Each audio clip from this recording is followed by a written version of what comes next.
before we hear him talk to us about the Bhagavad Gita. Great, thank you. Firstly, thanks to each of you who's been able to make it today. Really appreciate it. Certainly, it's a joy to be able to share and showcase a person like Ramanan, with whom I've had the privilege of being a great friend for the last 20 plus years, over half my life. I consider him one of the earliest of influences who sparked an interest in in matters of the spirit and of aesthetics and art through his songs and poetry and writings of tremendous variety and depth and breadth.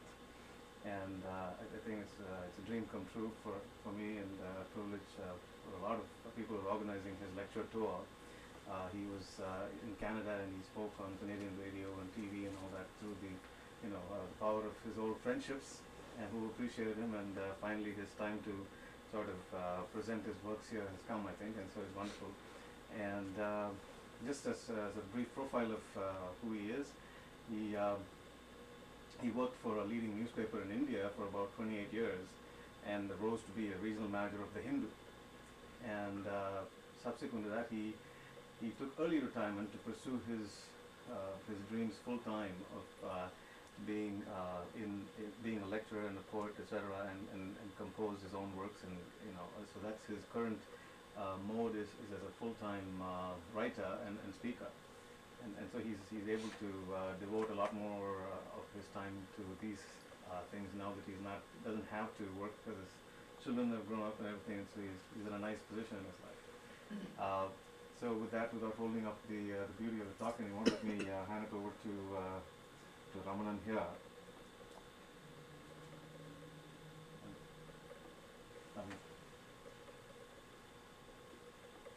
ब्रह्मानन्दं परमसुखदं केवलं ज्ञानमूर्तिं द्वन्द्वातीतं गगनसदृशं तत्त्वमस्यादिलक्ष्यम् एकं नित्यं विमलमचलं सर्वदी साक्षिरूपम् भावातीतं त्रिगुणरहितं सद्गुरुं तं नमामि भावातीतं त्रिगुणरहितं सद्गुरुं तं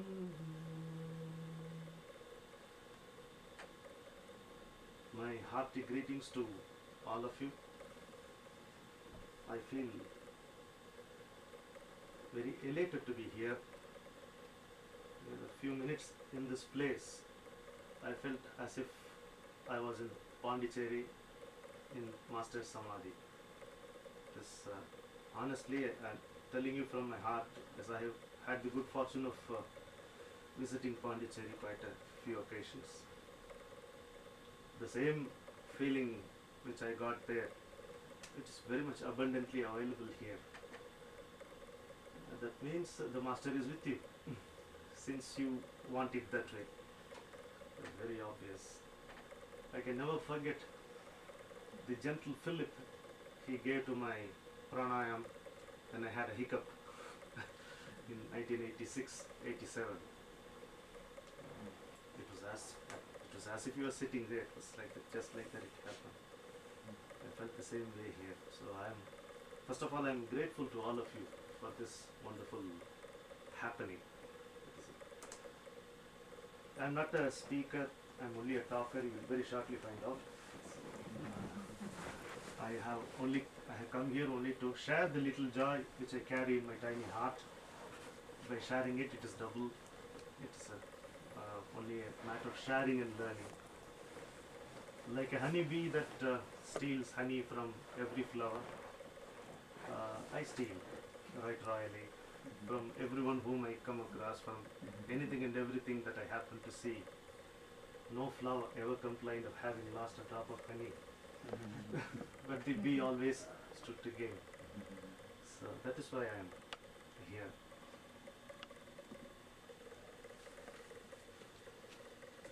First of all, my thanks to Debashish ji, and salutations to the Master and Mother. If you take the history of India, like a beacon light Sri Aurobindo stands effortlessly tall in the great, that is very difficult because there is no depth of saints and great men in India, but he stands effortlessly tall. In him we come across a rare spectacle, a superb combination of a fiery patriot and a cool saint. That's a very, you cannot come across a better patriot. If you are speaking about patriotism, immediately his face, his name, his deeds, his struggle, his toil, his travails, everything should come to our mind. There is not one patriotic Indian who has not been influenced by Sri Aurobindo. I say this containing my emotions with the difficulty, because if someone asks a question, what has he done?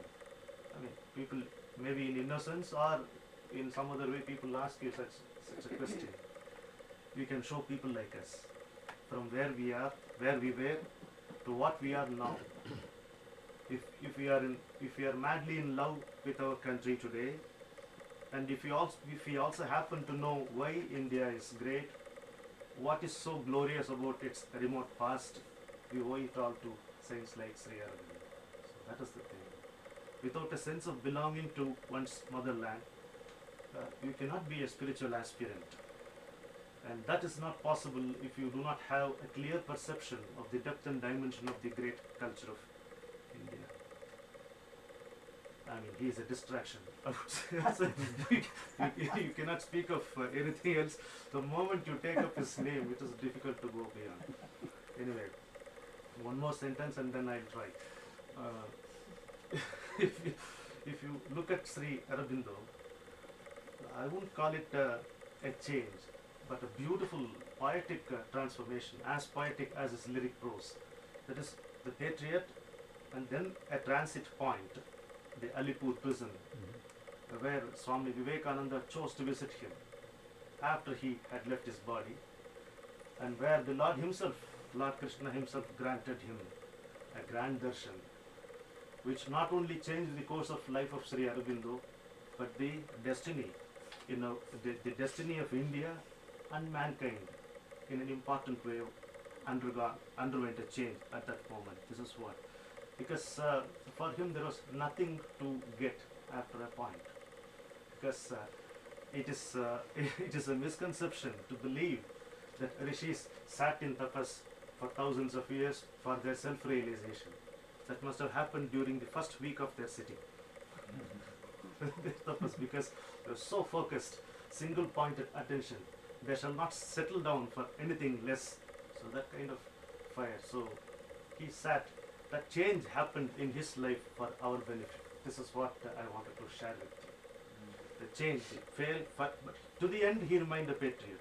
You can come across his letters from 1893 to 1950. The letters which he wrote to Gandhi, of course, unfortunately, they were not taken seriously. That is our destiny. So that's a different matter altogether. To the end, he remained a patriot and a saint in one. You can never separate, you can never get India out of him. Because he was the quintessent Aryan of yore. That was Sri Aurobindo. So, from the patriot, the transit point, the changes which happened in Alipur prison, and to the saint, the master, the grand master, whom all of us know. We are basking in his aura very happily. It is our right to bask in his aura. And we shall also remember that it is not a privilege but a responsibility. So that is how life with any master should be. I shall stop at 3:45, 3:50. I'm talking to myself. Somewhere I think, Ramananji, we have time till about 4:30. Okay. So we can actually, maybe as long as you want, and then we can ask you a few questions if you're open to it. I would put it this way. Let this not be a lecture or a talk. So it's combined study or combined discussion. You can interrupt me at any point of time. If you want to add something, if you want to clarify something, or if you find that what I say is not correct, please feel free to you will be doing me a service by Come correcting. in front. So no one is under any obligation here. I am obliged to you for this opportunity.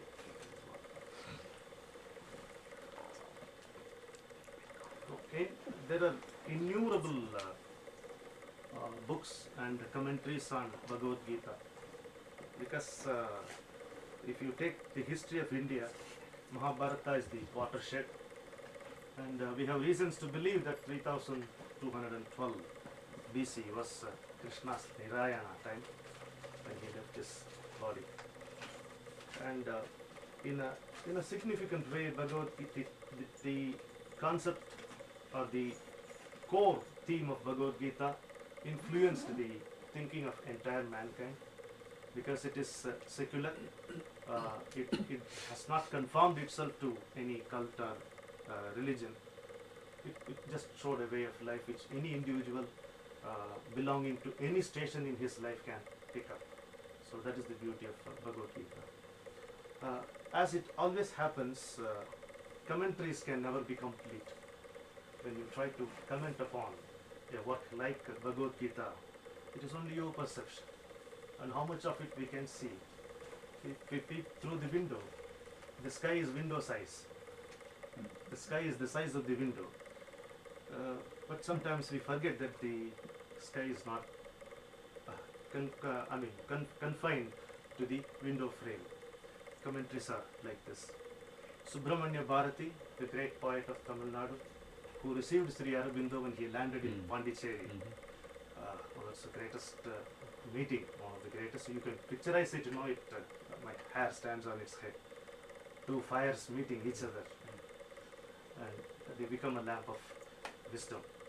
That is what Sri Aurobindo learnt Tamil from Subramanya Bharati. Bharati learnt Vedas from Sri Aurobindo.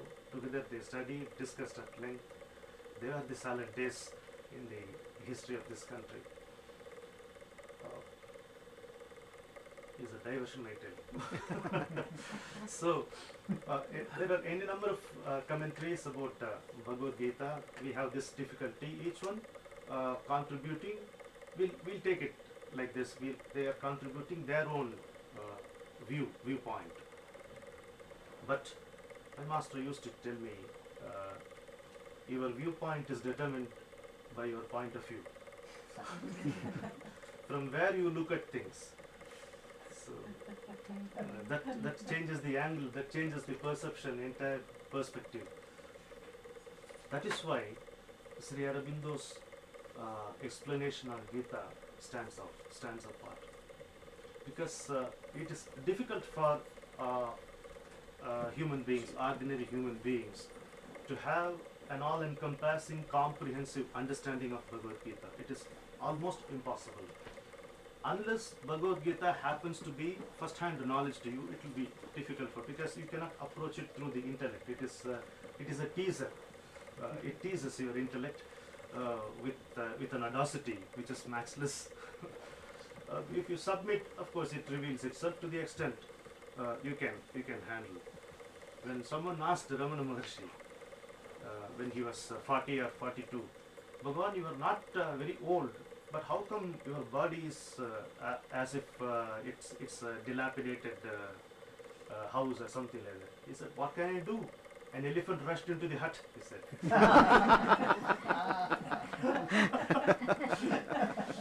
So like that. So one who has the capacity to handle the depth and dimension of Gita, and when he passes a comment about it, the world stands to benefit. That is what makes Master's commentary or explanation very special. I mean, right, Devashi? Very, very special. Because if you go through the general feeling about Bhagavad Gita, two extremes we have. In one extreme, it calls, the beginning is, it is called the Handbook of Wisdom. The other extreme, they say it is warmongering philosophy. That is also there. That theory is also very, very soundly established by them, and they have their own way of quoting or misquoting from Bhagavad Gita to establish their theory. So on one hand, some people call it Handbook of Wisdom. On the other hand, it is thought of as a warmongering philosophy.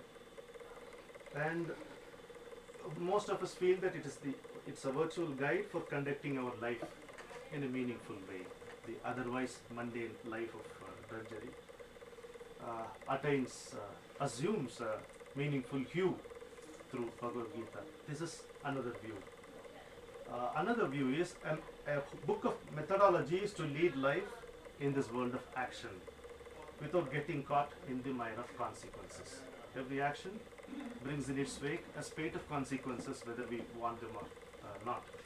So, Bhagavad Gita is truly considered to be a book of methodologies to lead life in a particular way, where we don't get trapped in this maze or mire of consequences.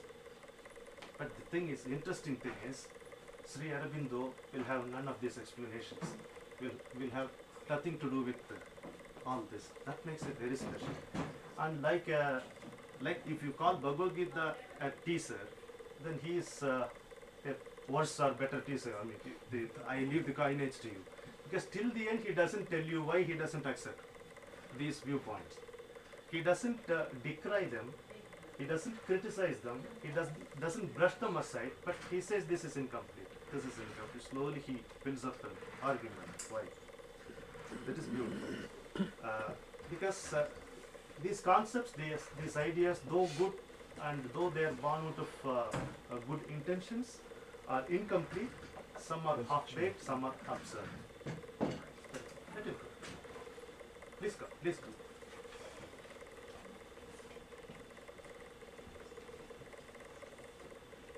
In essence, Sri Aurobindo feels that Gita is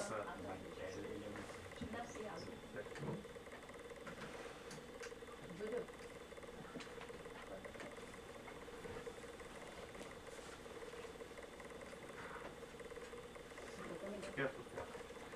Doreen, No, 20 people are going to go to the meditation room. So you put it here. I will move a little. Put it here, Put it- Doreen. Yeah, I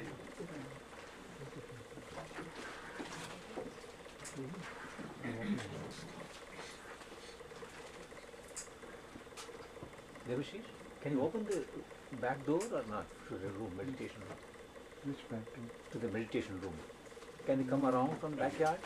No, they don't know. They are new people. They will come from here only.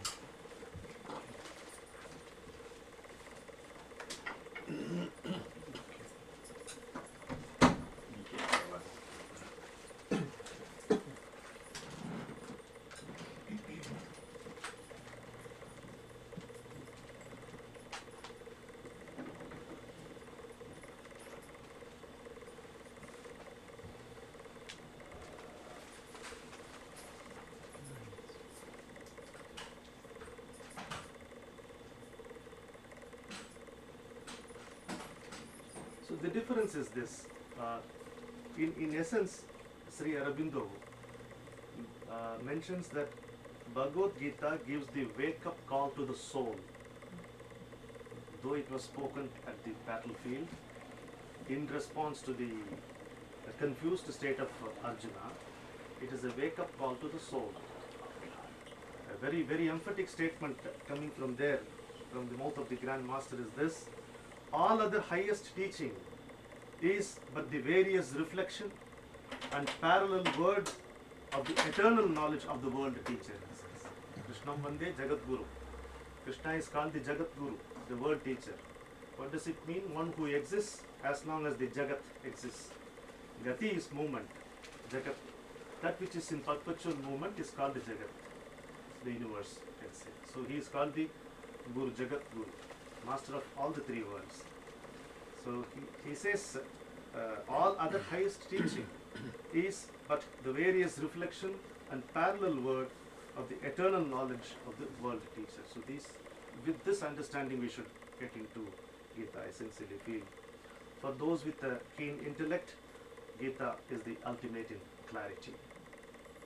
For those who seek the path of love, it shows the destination that demands absolute dedication, non-stop pining. That is how you get the Lord. somewhat under the mistaken impression that our tears would melt the Lord. No, it melts our ego. That's after that we are able to see Him. We are able to see Him, reach Him who has already reached us. Maybe tears help us. So that is the path of love. For those who cannot look beyond the frenzy of action-oriented life, Gita offers a route to peace amidst chaos. Like that. From any angle, Gita shows the goal of the soul. That is what Sri Aurobindo clearly tells.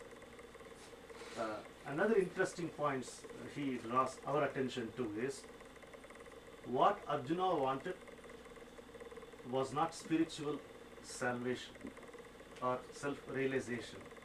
He was in dilemma because his inner conflict was because the impact of the domestic war or the civil war. It is in the battlefield. Suddenly he realized that he was face to face with his own cousins, grandsires, grandfathers, all his relatives, friends with whom he had played. He knew it all along, but when Krishna took him between the armies at the behest of Arjuna, suddenly it hits upon him that he has to slay them. I have to kill these people who brought me up with a lot of love and affection, who taught me, who showed the way, who led me by example, exemplary characters, illustrious souls. I have to kill them. Suddenly this thought hit him. So he was not in a position to think of anything else, but he wanted a solution out of this dilemma, conflict. This is how Bhagavad Gita starts. But Sri Aurobindo's description of Arjuna is very, very crucial here. Before we take even 3 or 4 slokas, that is very, because this was a revelation to me, that is why I'm telling you, reading him was a revelation. According to him, Arjuna represents the struggling soul who has not received the highest knowledge. At the same time, he has grown fit through an increasing nearness to the divine in humanity. That is, I'm just quoting Sri Aurobindo. He has grown fit to receive it through an increasing nearness to the divine in humanity. Divine in humanity is Krishna. The Lord was before him in flesh and blood. Again, it represents a strange paradox, strange problem which affects all of us. We cannot comprehend the abstract, and if it comes down in a form, we cannot accept it. That is the problem with our human mind. If there is something beyond mind, if people tell us, there is no way we can comprehend it. It's beyond our ken. We say a nice word we use and dismiss it. But okay, if it out of its causeless compassion it comes down, burns a body, it's not like us. So that is the problem which all of us face, and the same problem Arjuna also faced. This is what Aurobindo wants us to see very clearly. He only wanted a solution at that point of time from the conflict. He did not seek self-realization, or he did not want any spiritual goal. But all the 18 chapters of Bhagavad Gita, 700 slokas, if you see, Krishna is talking only about spiritual realization as the end. He is holding on, Arjuna is holding on to his question, a way out of this predicament. Krishna is holding his point of view, that soul, self, like that. There are occasions where Arjuna loses his cool and patience and talks to Krishna. Why are you confusing me? He is asking. It is very well recorded by Vyasa. Why are you confusing me? On one side you say that the knowledge is the highest, on the other side you say action is better, superior to knowledge. You are confusing me. Tell me clearly which is better. Like that he asked him. Of course, how could Krishna lose his cool? The coolest one he is. So he explains to him, if you take a close look at Bhagavad Gita, you will realize that the Lord has played at least 18 roles in 18 chapters. Without contradicting, without any contradiction. None of what he speaks in one chapter contradicts the other, though it is not the same. And it is the same. That is how it is. When he talks about bhakti or devotion, he holds it as, he offers it as a path. a brilliant path. We are almost convinced that there could not be anything else, any other route which could be greater or sweeter than bhakti. No doubt bhakti is sweeter. Sweetest is devotion. What is bhakti? What is devotion? Faith in the unknown. Why do we believe in God? Because He is invisible. Faith in the unknown, think about it. Faith in the unknown is bhakti. That is what is called devotion. And then when Arjuna asks him, when he speaks about karma, that is the way of life through action, we are totally convinced that this is the best. Not even in one place Krishna has mentioned that this is better. He wouldn't have wasted, the Lord would not waste his word, like that. He has never mentioned anywhere that this is greater than that, this is superior than that. But stages he has mentioned. To you, this is the best. Slowly he builds up. He draws his attention and he builds up slowly. And another important caution which Sri Aurobindo has given, if you want to read Gita, is this. He says, Gita is written in plain terms. That is the thing. When we talk about commentaries, we should remember. Gita is written in plain terms and professes to solve the great ethical and spiritual difficulties which the life of man raises. And it will not do to go behind the plain language and thought and rest them to the service of fancy, he says. Do not misinterpret. That is the essence of this. Do not put your viewpoint. Try to understand what it has got to say. That is what the Master says very clearly. Arjuna was not an ordinary man, but not a great one in the spiritual sense. How a superb character description is given by Sri Aurobindo. He says Arjuna was emotional, sensational, moral and intelligent, not habituated to any profound or original reflection. When we say emotional, sensational, moral and intelligent, we feel, oh yes, it's good compliments, good compliments are given. Not habituated to any profound or original reflection. My goodness, what? This is the difference between a good man and a great man. A good man and a great man are worlds apart. Why? Universes apart. It's not that easy to be great.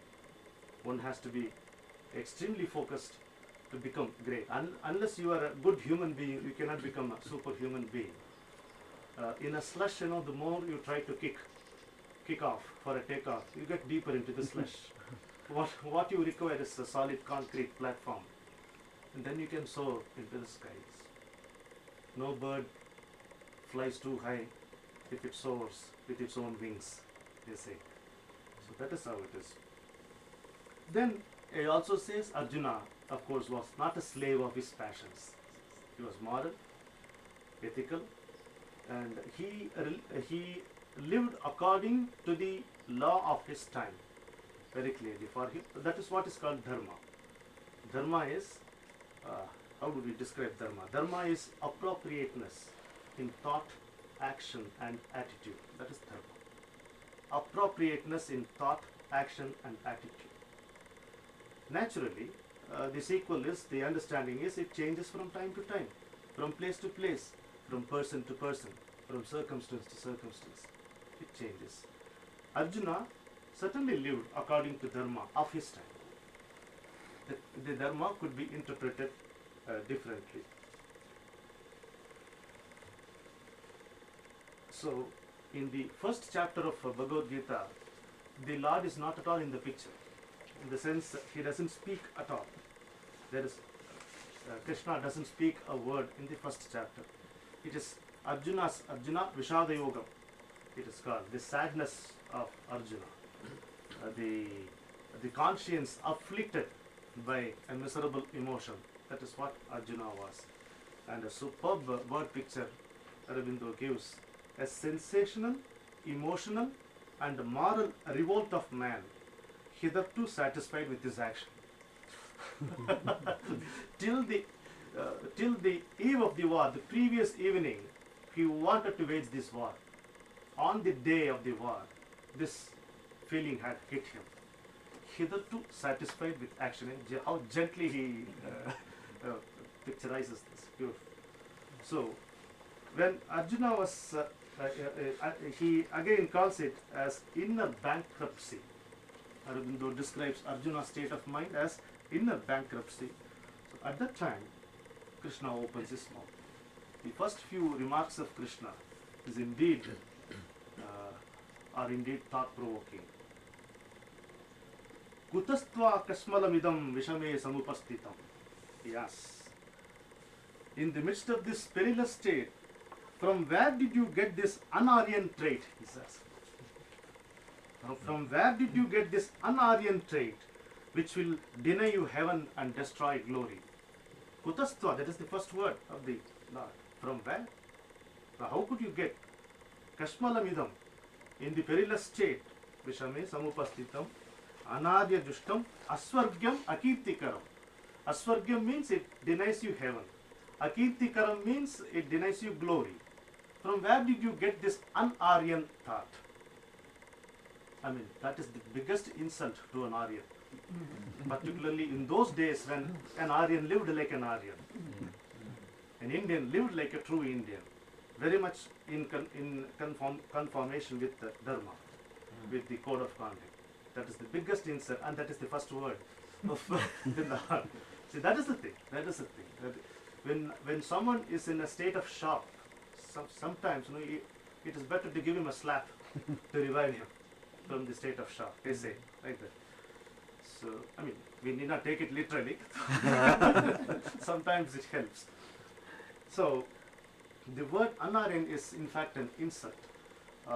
In the northeastern part of India, near Arunachal Pradesh, I had the good opportunity to meet many tribals.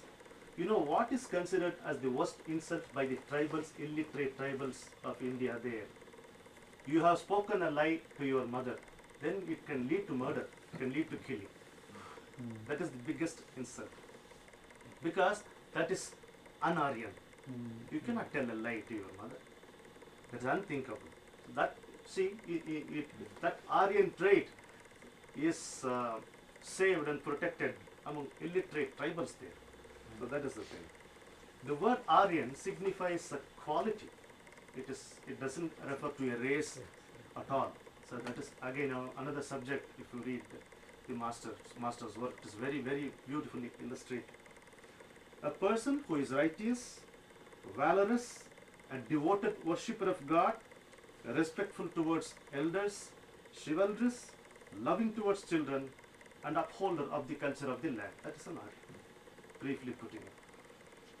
So, Kutastva Kasmalavidam Vishame, that is the first sloka he says. Then, as if it was not sufficient, he says, do not attain unmanliness, he says. You speak as though you are learned. You weep unnecessarily. Krishna tells Arjuna. You weep unnecessarily. You speak as though you are learned. He comes down very harshly. Klaibyam. Klaibyam means the state of Hinak.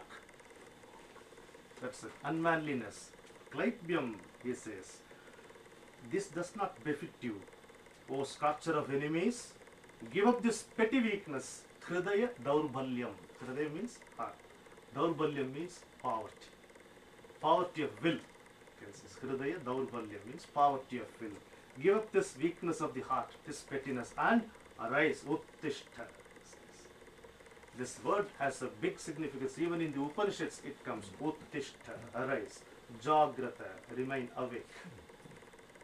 It comes from Upanishads.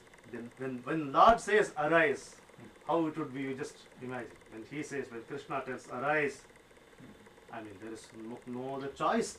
You have to conserve all your energy and arise. That is how it is. So, in a matter of 2 verses, the Lord makes Arjuna realize that he is in a problem created by himself and wants him to pick himself up immediately in order to get out of it. Isn't it? It is only then that he starts expounding. Even there he offers the ultimate solution at the outset. He speaks about self-realization only. It required many more verses from the Lord's mouth for Arjuna's confused mind to understand his way of approach. So all of us come to understand the original truth, ultimately. That is the thing. We think we somehow, when you live closely with the master, you often feel, the disciple feels that as if the master has spoken the truth ultimately. No, it is realized ultimately. He speaks the truth at the first instance itself, because it is the truth which speaks. It is not as if he speaks the truth. So the important message is given in the second chapter itself. That is very clear. Elevate yourself by yourself. Uttaret atmana atmano. Elevate yourself by yourself. No one can give us happiness. If you want to be happy, you have to be happy. That's all about it. It sounds like a joke, but seriously, that is the fact. Because if you depend on an external agency for happiness, that is going to be short-lived. Isn't it? You have to declare that I'm happy. My master used to say it very, very nicely. Peace is happiness. Happiness is not peace. Think about it. Peace is happiness. Happiness is not peace. Contentment is the threshold of peace. One must be content with what one has and also with what one does not have. That is contentment. Contentment is not sufficiency. You must say with a hearty laugh, I have enough troubles, I am content. You should say. That is contentment. That is the Aryan trait. That is the sign of peace. You know why? Because this is very important thing. Peace belongs to the realm of the soul. We often hear the terminology peace of mind. It's a misnomer.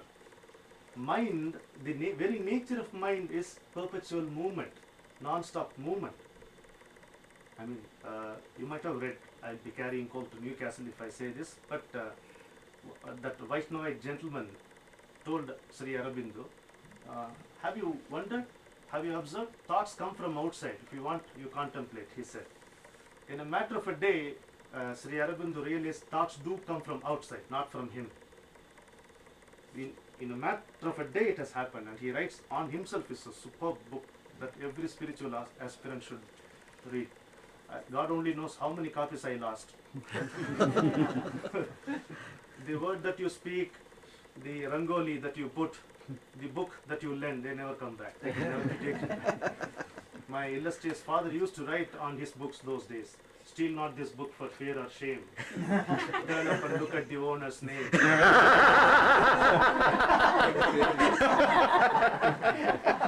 As the grass is green and the rose is red, this book is mine till I am dead. They all used to appreciate those four lines and keep it. That's how it was. So, peace of mind is a misnomer, because mind is always in a state of movement. Peace comes from the soul. Let us understand it very simply. Peace emanating from the soul, reflecting on the canvas of consciousness, can be understood by mind only as happiness. Only as mind cannot understand peace. You cannot have a hot ice cream. You can you? You cannot. It doesn't exist. Like that, peace of mind doesn't exist. Let me repeat. Peace emanating from the soul, reflecting on the canvas of consciousness, can be understood by the mind only as happiness. Now, then you put the next sentence. Peace is happiness. Happiness is not peace. It must be clear to us. So, Uddharet Atmana Atmanam. You have to elevate yourself by your own self. That is Krishna's message, not only for Arjuna, for all of us. Is there any ceiling to our desires? What is there any landmark or a watermark where you can say, oh, this much money is sufficient for me, this is enough for me? Who can say? Give me $1 million, in 15 minutes I can spend it. Is it? Water finds its level. As simple as that. But can it give me happiness? Certainly not. If at all it gives me happiness, it could be short-lived. As soon as I indulge in pleasures, as soon as they are over, the happiness is also gone, And in the wake of happiness, misery also comes. Very sadly, the intermission between sorrow is mistaken as happiness by man. That is it. So, destiny is always having a hearty laugh at us because of this. There are masters who stood, and looked destiny in its face. When he was gripped by the fear of height, Sri Aurobindo went to the terrace and stood on the parapet wall. Let me face fear face to face. That moment fear was gone. What makes them masters? They were not born this or that. They were born as ordinary, average human beings. And they rose to extraordinary heights, providing inspiration that we could also, if we could emulate them, if we could accept their experience, if we show a keenness in following the path left behind by them for our own sake, we can also reach those. They are not dizzy heights, they are very clear heights. If you get on top of a tree or a tower, it is dizzy, but the height of wisdom is not dizzy. You are very steady there. That is what Aurobindo. Uddaret atmana atmanam. Elevate yourself by yourself. You should not demean yourself. You should not demean yourself. That is what Krishna says. You are your own friend and you are your own enemy. What sweet words from the Master. You are your own friend, you are your own enemy. Unless you permit, disturbance cannot happen. Unless you permit, elation cannot be experienced. Isn't it? You call it elation, depression, joy, sorrow, pain, pleasure. It is all in accordance with the amount of permission which we are in a bath or anywhere. God is certainly present everywhere. He is not confined to a temple. Wherever you are, be sure your master is with you. That is the faith. That is the experience. So how do we achieve experience? There are people who say, if I get an anubhav, experience, then I will have faith. And some people would tell you, you have faith, you will get experience. In reality, faith is the experience. Nambike anubhav. Faith is the experience. Because that leads you to surrender. What is the difference between faith and surrender? In faith there is expectation. In surrender there is no expectation. In faith there is you and him. In surrender you jump into him. Isn't it? When Draupadi was insulted in Buddhi Darbar, in the court of the blind king in Mahabharata, what she would have thought that brought Krishna to save her instantly? Think about it. Did she sing in praise of Krishna? Did she pray to him this or that? No, nothing. If this is all right for you, it is okay with me, she would have thought. That's all. If this is all right for you, Krishna, it is okay with me. That instant she was saved. That is surrender. You want to throw me into an ocean where you want sharks to bite me? If that is all right for you, it's okay with you. You expect nothing from him. You will have all of him. Not only God is available for all, but all of God is available for everyone. That's what my master used to say. That is how it should be. Get him fully. You go to a super mall and get a small pin. Why should you visit a super mall? Have whole thing unto yourself. Then Satkara Sevita, total dedication. This is how practice is done. And what is Vairagya, non-attachment?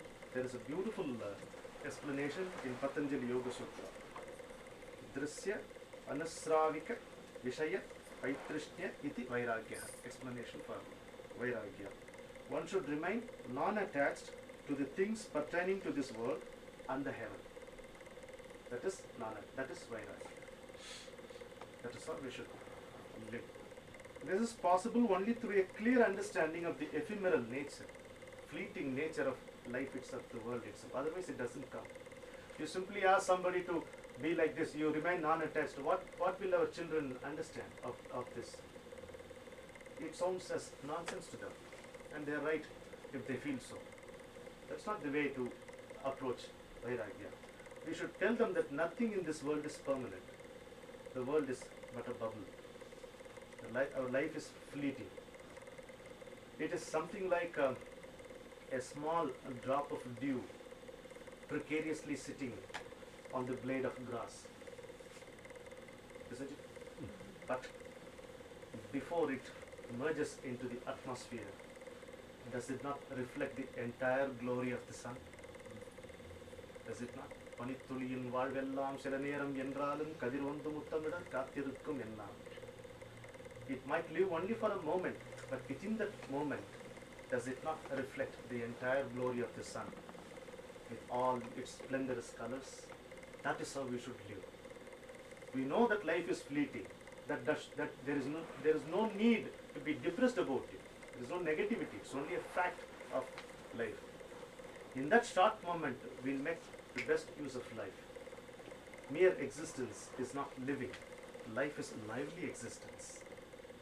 By adhering to something noble, something that would benefit us and others, like the mundane existence is converted into lively existence. That is the life which we have lived. So that is what non-attachment is all about. I think I will stop here. It's 4:20, but we can have the interaction. Because I have so many slokas, but I think we will Wonderful. hear from you. Thank you. Okay, we'll have the question. I have a question. Yes. I take this twice a week, this asana classes, yoga Oh, classes. very good. So at the end of the class, the instructor, who is a non-Indian instructor, will do meditation with us, and then she will say namaste, and everyone says namaste. So one of the American students came to me and asked, what is the meaning of namaste? I would like you to elaborate, so maybe next time I can say a little better. You know. It's very simple. Namaha means I salute. Te means you.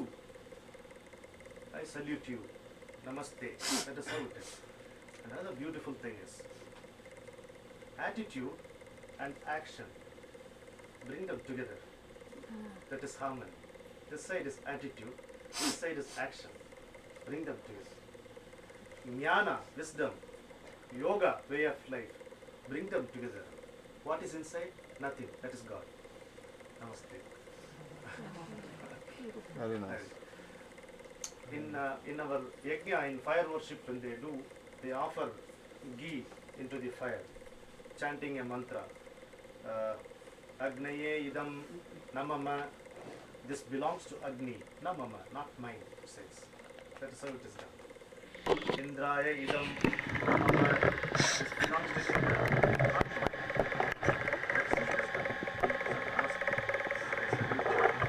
Attitude and action. Jnana and yoga. Happy blend. Jnana always dominates.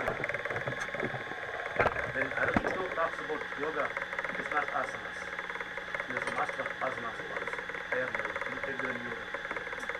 That is why when you read his essays on Gita, revelation. What is the best thing that can happen to us when you read his explanation on Gita? A collapse of concrete structures in us and fresh air coming from all directions. That is, what was his yoga?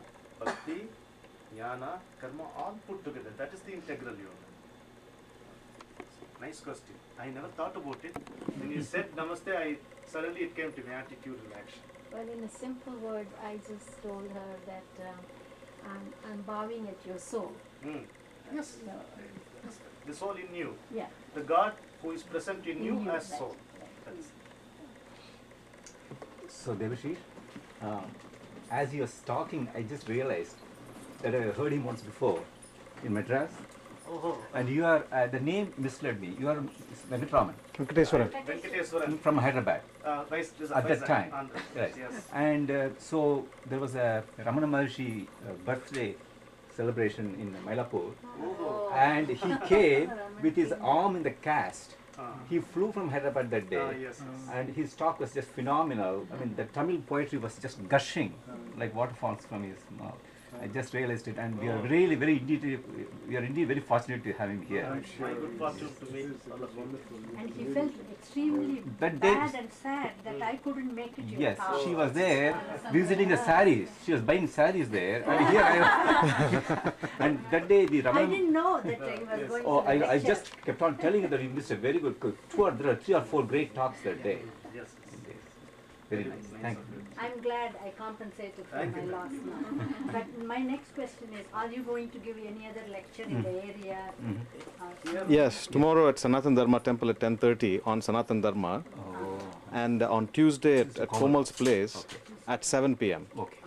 on I guess spiritual living is a general idea. That's Any other Yes, ma'am. questions? Yes.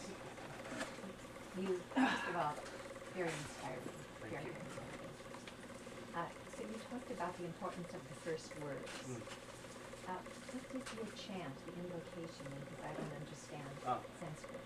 Oh, And my you first, chose that, yeah, yes. yes. That was addressed to Guru, the master. It is from ancient scripture. Brahmanandam Paramasukhatam Kevalam Jnanamurti. Brahmanandam, the bliss of Brahman. What is Brahman? That which pervades all, and that which cannot be confined to any form. That is Brahman, which is you, which is me, which is anything and everything. That is how the Guru is addressed. Kevalam Jnanamurti. He is embodiment of pure wisdom. Dvandvatitam. He is beyond the concept of duality. What is duality? Will I get it? Will I not get it? Will this happen? Will it not happen? Birth, death. This is duality. Dvandvatitam. He is far beyond duality. Tattvamasya laksham. Tattvamasya. You are that. The what? That. The what? That they say. He is the goal of that. He is the beacon of that tattva. Tattva means principle. Ekam is one, is not many. Guru is one. Ekam, Nityam, permanent. Vimalam, Achalam. Vimalam, blemishless.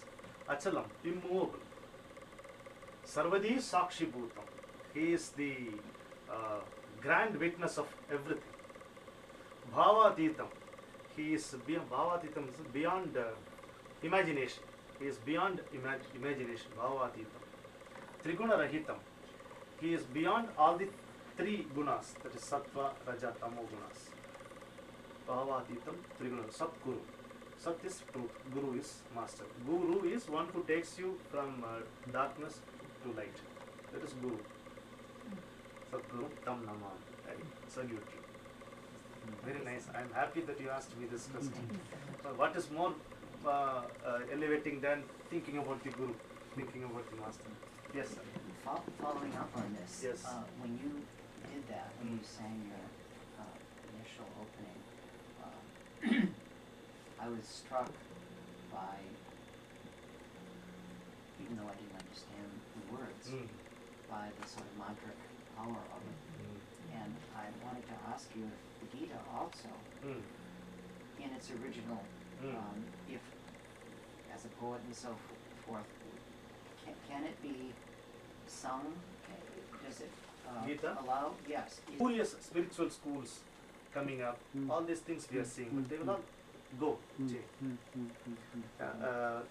Change is the only constant factor, as you always know.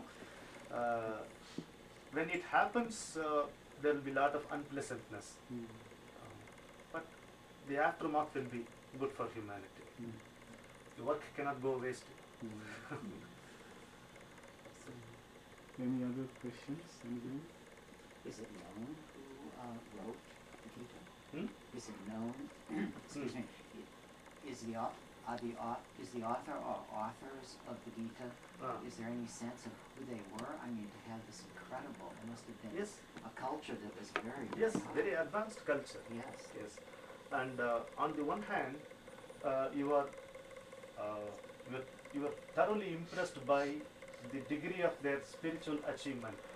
On the other hand, you are amazed by the degree of civility. It is a very high degree of civility. we come across several instances where the disciple had differed from the master, but there was no conflict between them. Jaimini differed from Vyasa. Yajnavalkya differed from his guru. Then, but there was no conflict, there was no personal animosity between them. That amazes me. That is because for them the purpose was learning the ultimate. Ramanan, the question was, there's authors. Krishna spoke the words. Yeah. That's one authorship. Yes. The words were recorded by Vyasa. Yes. Any other? I mean, these are the two people it's attributed to, and I think it might be worthwhile to point out that Krishna is supposed to be a historical entity and not a character in a play. Yes. Lord Krishna is certainly a historical entity like Rama was. It's not a drama or or dialogue. Place in history books, but it's a sad thing because Indian history, unfortunately, was not written by Indians. That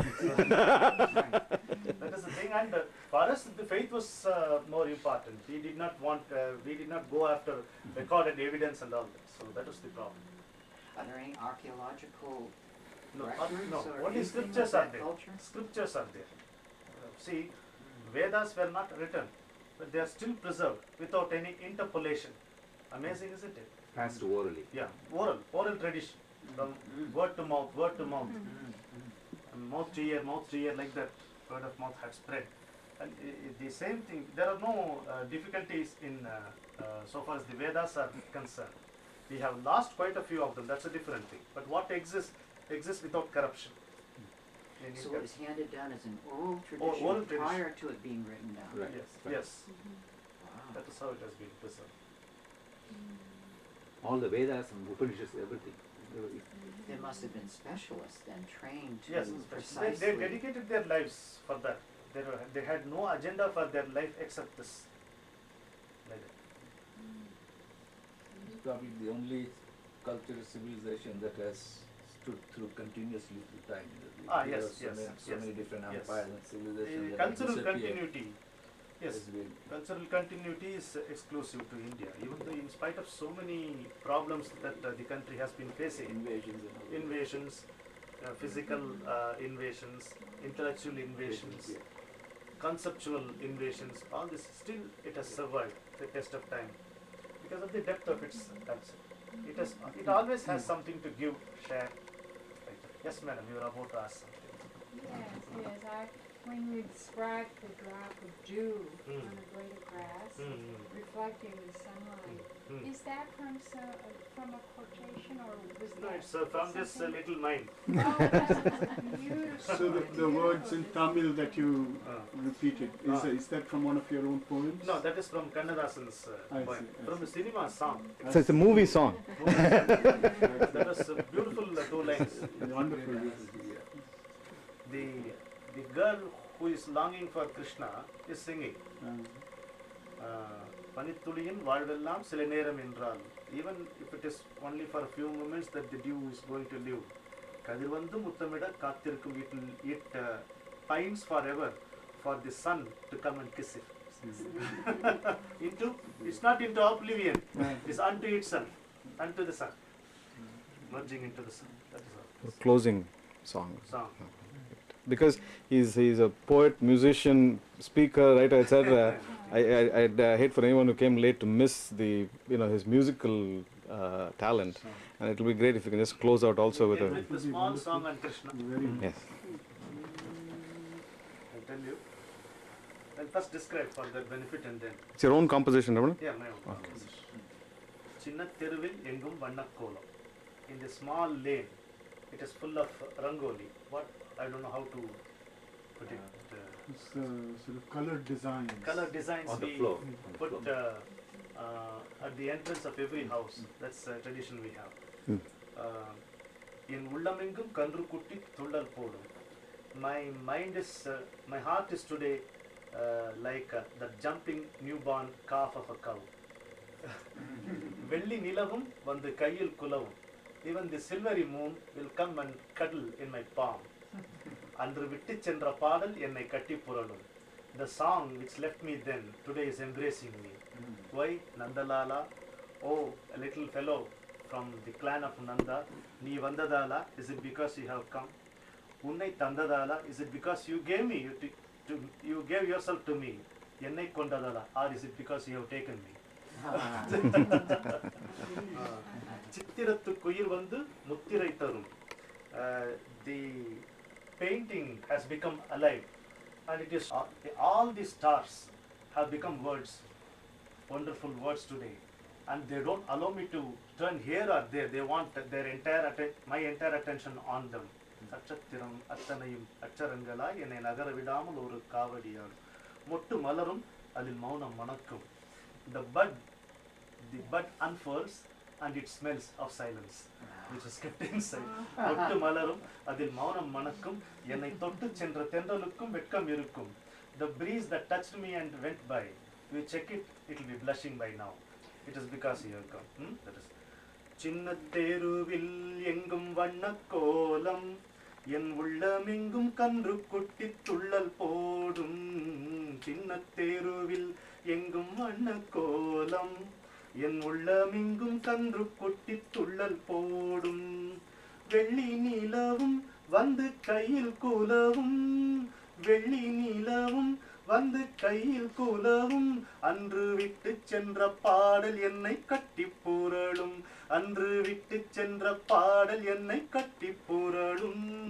Nandalala nee vandadala unnai tandadala ennai Them out, things like that. So if someone wants to sponsor an album or a book, he's the man. You bet.